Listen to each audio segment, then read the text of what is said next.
How are you? This is going to be a good video because I'm going to answer a question that I get asked on my apps all the time. Well, not all the time, but very often. And that is people who are really into fashion and they want to start their own clothing line and clothing brand, and they say, how do I start that kind of a business?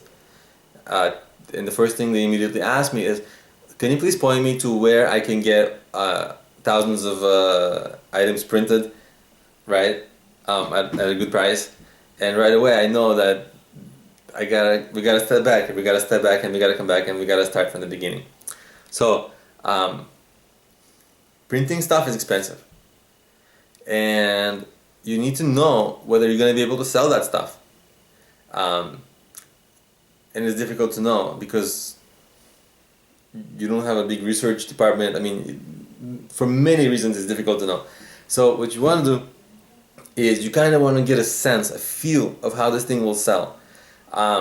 So one thing I recommend, and this is like taking a page from Eric Ries and Steve Blank, who are sort of like, they're like the founders of this lean movement, and if you've never heard of them, check them out. Steve Blank, Eric Ries.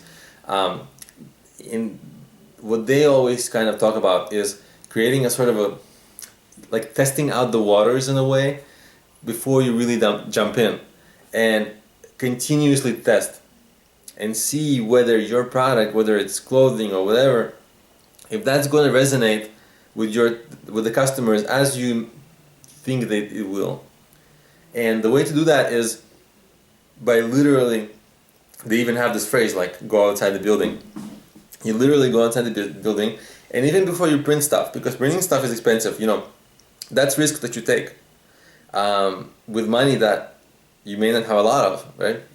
And coincidentally, the same people who tend to want to start this kind of business that way also are looking for a lot of money to raise, right? And no one is going to give you that money if you've not proven that there is demand.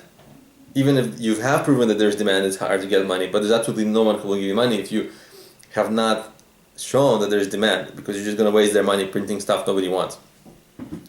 So what these guys recommend, Steve Blank and Eric Ries, and I'll have links to them into their work, and they've written books, and they're very respected people, and I'll have links to them in the show, in the description of this video. So what they recommend is kind of like so even before you print, right, you want to maybe have designs or some kind of visual ways people can take a look and see if they would want to buy that. And then you literally go into stores that they potentially sell it, and you talk to the owners, right, the people who would buy it from you as part of their inventory, and you ask them, would you buy this? And they'll say, no, I wouldn't, and they'll give you a reason why. And if they don't, just go to the other people, just go to many people, and eventually you'll get enough reasons why. And what you want to do is take those reasons. I mean, they may say yes, but most likely they say no. So at first. So what you do is you kind of process all that feedback that you get, and you think about it. Don't argue with them. Listen. You don't have to take all their advice. You don't have to. They may be wrong, but you should always listen, and you should always think about it and see whether, maybe if they're totally wrong, if they're like mostly wrong, where do they have a point? Maybe they express themselves negatively, but where do they have a true point? And so you go and think about it. You start to sort of understand where your product fell short, where it didn't make a great impression. You change the product. Okay, iteration 2. You go back to the same people. Say, hey, I realized what you didn't like. What about this? They may say yes. They may say no. And what you want, if you get a lot of no's, it's like maybe it's a sign of something else that's deeper, that's not right. But usually you absolutely should get a lot of no's at first. I mean, if you just get a tremendous and overwhelming number of no's all the time, that's something else. But don't get discouraged if you just get some no's. That's very natural. Don't get discouraged. In fact, you want negativity in a little bit, because for many reasons, but I mean really because that's the honest feedback. That's what's going to benefit you if you think about it. So eventually you want to refine and get to the point where people are saying yes more often than no. And once that happens, okay, difficult piece here. So Eric Ries and Steve Blank, they kind of recommend, and this is a difficult thing to do for many people.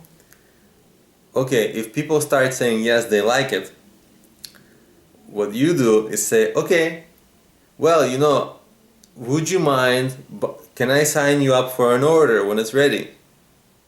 Right? So instead of they're saying, yes, I like it, because that's easy to say, everyone can say that.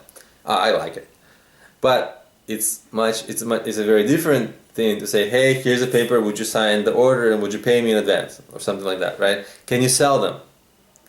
Because if they're buying it, that's the ultimate answer. That is a yes, right? And so that's what Steve Blank and Eric Ries recommends. Now, many first-time entrepreneurs, selling is awkward. Selling is a little kind of strange. It's like a awkward experience to sell sometimes, and many people skip that step. In fact, I've skipped that step many times. But as much as possible, try to see if you can get the person to say, hey, yeah, I'll buy, I like it, and it's okay, I'll actually buy some. Because you're raising money right there for your business, right? Because it comes from revenue. So then, okay, if you get enough people saying yes, it justifies an investment into inventory. Not a big one, right? So even though at first it might, you got to think about your risk and reward, right? So of course, if you print a large batch of these items, it will be cheaper at wholesale. But you want to make sure that you don't get stuck with a whole bunch of inventory, right? So there's a little bit of a risk reward here. So you may want to overspend on a per item basis just to test out whether they're all going to get sold out and what's going to happen. So you want to begin that selling process, and you want to begin selling like everywhere. Flea market, whatever, into stores, boutiques, online, things like that. And by the way, in the online, you can, sales don't always happen on day one. In fact, maybe that's rare. So it may be worthwhile to begin selling online earlier. It's a whole different conversation. It's a little bit of a different strategy. But you should know that it does take sometimes time to sell online. I mean, that online marketing takes time to kick in. So it's up to you. I always like to see if I can get traffic to my products online, right? I might not even have the products like really ready, but that's okay sometimes because nobody will be buying them. Like often, like we think like I'll put it out there, it's ready, and people will start buying. But that's really not the case often, because often you put it out there and it's like silence. No one knows about you. And you want to advertise wherever you want to advertise. There's like 25 people who are already ahead of you. They started earlier. So it's hard. It's hard. Online is very crowded. Everything you try, very crowded. Lots of competition. And if something is not crowded, there's also no shoppers there either. So it's like you gotta compete in crowded places online all the time, and so it takes time to get that stuff right. A lot of effort, a lot of time. So that's the online experience. But you want to be selling everywhere: online, offline, boutiques, whatever your product, wherever your product fits most, right? But you want to also be selling on your own. Make sure you, in your sales process, at least one sales channel should be you. Like you, and this is my personal recommendation, selling. Because there's nothing like coming in contact, physical contact, and talking to your potential clients and seeing their face and seeing why they might buy your product or why they might not buy your product, and you can talk to them and you can ask them, is the price too expensive? Is the color wrong? Like, what in this garment is not right? And often they won't tell you, but sometimes they'll give you, clues. Like, consumers are often not great to get feedback about your product, because all their feedback is sometimes is like, it's good or it's bad. Like, they don't know that you need way more. But sometimes, you can accumulate those kind of, and you can, start, if you're in person there, you can start a dialogue and you can sort of extract more information from people. And that's valuable because you wouldn't have gotten that information in other ways. Like, not online, people are just clicking. You'll never know who they are. So take advantage of that offline experience where you can really talk to the person that you're selling to and see their face and get that reaction, embody it, think about it. And then of course, if the thing you're selling is selling well, you gotta press the gas on the sales. See as many local stores as you can about reselling them. Sell in flea markets, whatever, if that's applicable to the item type. Sell in the community, sell whatever, sell online. There's tremendous ways to sell online. You can sell through the shopping websites, you can sell through your own website, you can sell, like, tremendous. I'm not going to get into it because it's going to be like an hour video. But that's the process, right?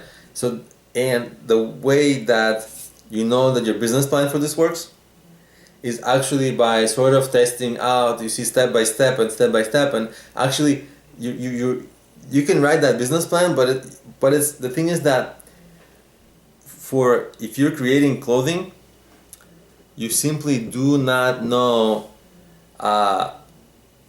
whether that product is going to sell. So any kind of financial projection, not gonna, you can base it on similar products, but most fashion products do not work out. They fail largely. So it's like it's really difficult. It's really difficult to tell. What you should focus on during the business planning is your target market, and certainly you should know your target audience and their consumption patterns, their spending patterns, things like that.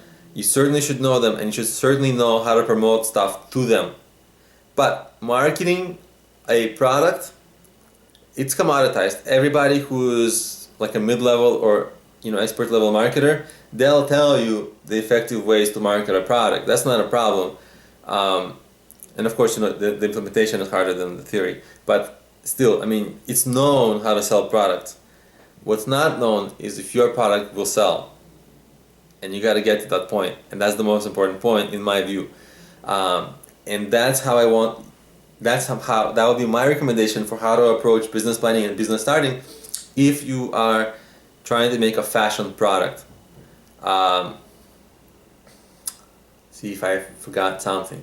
I think that's it. I think this is really it. This is what I tell most people, because that takes a lot of the risk off your hands, the financial risk, and it sort of gets you in that pattern of get feedback, make your product a little better, get feedback, change your product a little bit, and with enough iterations, you'll have a great product, which will be in demand. And then once you have that, everything is much easier. Not much easier. Some things are still difficult, but without that, it's impossible. So you got to have that product market fit. People sometimes call it that. So that's it. That's how you sort of approach starting a clothing line or fashion product, something like that. That's how I recommend to do it. So thank you for watching. Please subscribe to my channel, and of course, please check out my mobile apps. They're the Problemio business apps. They are on Android, iOS, Kindle, and they cover business ideas, business planning, marketing, and fundraising, which is all stuff you need if you are an entrepreneur. So please check them out, problemio.com, and I'll see you in my next videos. Bye.